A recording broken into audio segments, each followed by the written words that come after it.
The Trump administration is giving out 5-figure bonuses to TSA workers. So I want you to hear a little bit of this as the Secretary Noem talks about these bonuses that are going to be given out to workers. Not only a 20-year officer, but he's also a member of the National Deployment Force, which means that he takes on extra responsibilities at TSA.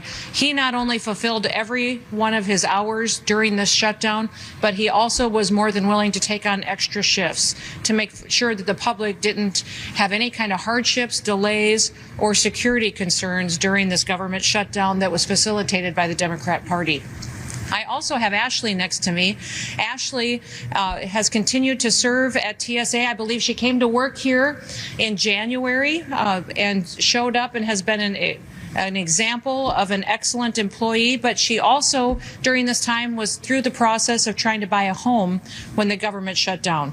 She was going to be moving and excited about undertaking that change in her life with her family, and that had to stop dramatically when her paycheck quit coming, because of what was happening with Chuck Schumer and the Democratic Party refusing to ensure that our security officials were getting their paychecks. So they are going to be giving a $10,000 bonus checks to over 20 TSA officers at the Houston George Bush Intercontinental Airport on Thursday, making good on Donald Trump's offer to provide bonuses to the air traffic controllers who work without pay during the shutdown. As we are trying to work toward normalcy, whatever normalcy looks like, their Sky Harbor Airport, as of yesterday, still had 100 delayed or canceled flights. The FAA had frozen the reduction plan at 6%. They're hoping to reduce that over the next few days as more and more people show back up to work. But what ends up happening, and this is the part of it that gets me, is what happens if they don't go back to work? And how many people do you think, what percentage do you think don't go back? I'm going to say like 30%. Do you think that high? Yeah. It's interesting, especially if they have a chance of this happening again in January. You know, we talked earlier this morning about I was with Mesa PD last night at their big awards dinner, right. And it's fun hanging out. And I sat with the command staff. You know, so these are cops that have been on the job for 20 plus years, some of them 30 years. You know, they've been their adult life. And so when you're in these programs for them, I don't know what it's like out here, but my brother is part of a pension program. And when you have served, you qualify at 20, but you're fully vested at 25, that once you cross over 25 years, you are fully vested in the pension program. And you know what I mean? Mm-hmm. So that's a big threshold for them. That's a big deal. And so there's this thing in law enforcement, and I would imagine it's also in the fire service, and it's a saying that says, I am 2 bad days in a row from never going back, meaning I'm fully vested. I'm doing it because I love the job. But when I don't love it anymore, I can walk away with my full retirement. How many people that work for as an air traffic controller, it's a high-stress job, they're under-equipped. You know what I mean? Their equipment is old and needs to be fixed. They've been scrutinized now because of what happened, legitimately scrutinized because of what happened in New York. And probably already understaffed. Correct. Before. And now they've got to deal with a problem they didn't create. And so imagine you and I, we've been indignant that Congress got paid while these people didn't. Imagine if you're those people. So not only can I can't go to work because you screwed up. I'm not getting a paycheck because you screwed up. And you are. Now you want me to come back to work? I'm out. I mean, I would think there's got to be a lot of people that are qualified and they're ready. They're at that point in life where they can get retired. I can't wait to be there. I hope I get there soon, that I don't need a job. And also how many days? 43, 45 days that this government shutdown was? It was 42. That gives you a chance to go out and look to see what else there is available while you're trying and waiting. Keep working. Yeah. So I think that percentage is going to be kind of big because of those factors. And what does it do? You know that I believe Embry-Riddle up in Prescott, I believe they have a program that trains air traffic controllers. I think it's one of the schools in the country.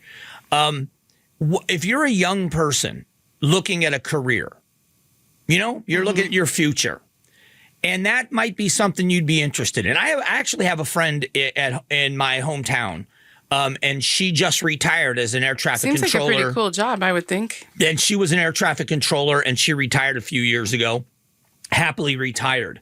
But, you know, like with this job, I I can't imagine not doing this. I love doing my job, but it sure would be nice to know that I don't need it.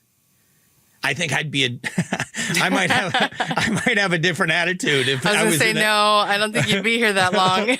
No, I think I'd be here. I just would have a different attitude about they might ask That's me why to I'm leave. saying you might not be here. They might ask me to leave.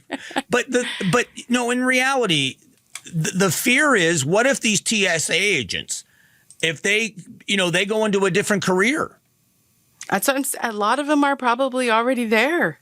And thinking about it. Add to that the potential of it happening again in January. That's why I was saying the other day that we need to have this $10,000 bonus go to all TSA or air traffic controllers. Yeah. Come back to work. Yep. Sorry, we messed up. Yep. Thanks, bro. Yeah. Come back to work now. Please, because we really need you, and we need you to be here every single day. You're going to get your back pay, and if you come back to work, you'll get a bonus That's as well. why they need that. And this time of year, close to the holidays, what that's other gotta be incentive enticing. would make you want to go back? Put yourself in their shoes. You would only go back if you still need the job. Exactly. If you've been on the job for 10 years, you're halfway into your pension or your 401k, whatever that, and it's like, listen, I still need this job. I got to go back. Could they have filed for unemployment? Yeah, I'm sure because they were ordered to be at work. Oh, that's correct. Without pay. Jeez. So imagine that. You're someone that's got over 20 years in. You can go be a teacher. You got a college degree. You could go do something else. And you've now got this time off.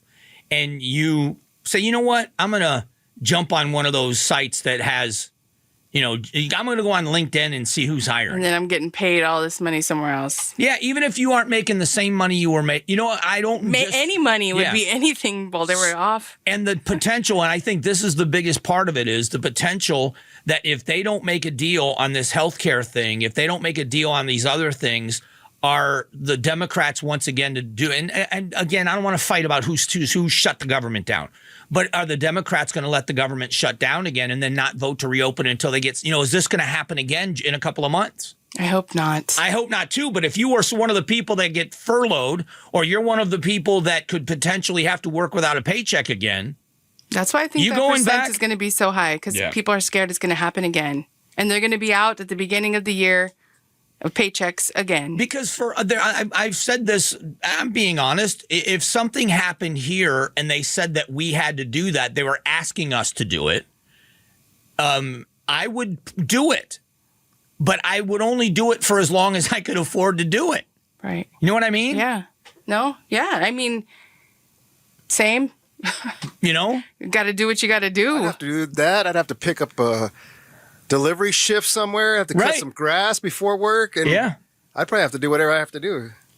And that's the thing, is for the people that can't afford it. That's the issue, is if you can't afford to be that person. Yeah. And there are a lot of people in that position. Again, if you're a government employee, people will work with you. You call the person, if you have a car note, you call them and you say, hey, listen, I'm a federal employee. I'm not getting paid. I'll make it up. They'll work with you. Same with your mortgage holder or your landlord. But there are certain things like putting fuel in your vehicle, putting food on your table. There's certain things that you can't wait. Right.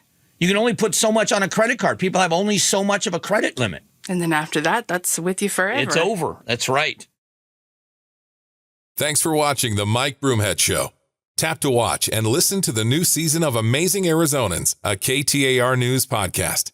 You can also click the button in the middle to subscribe.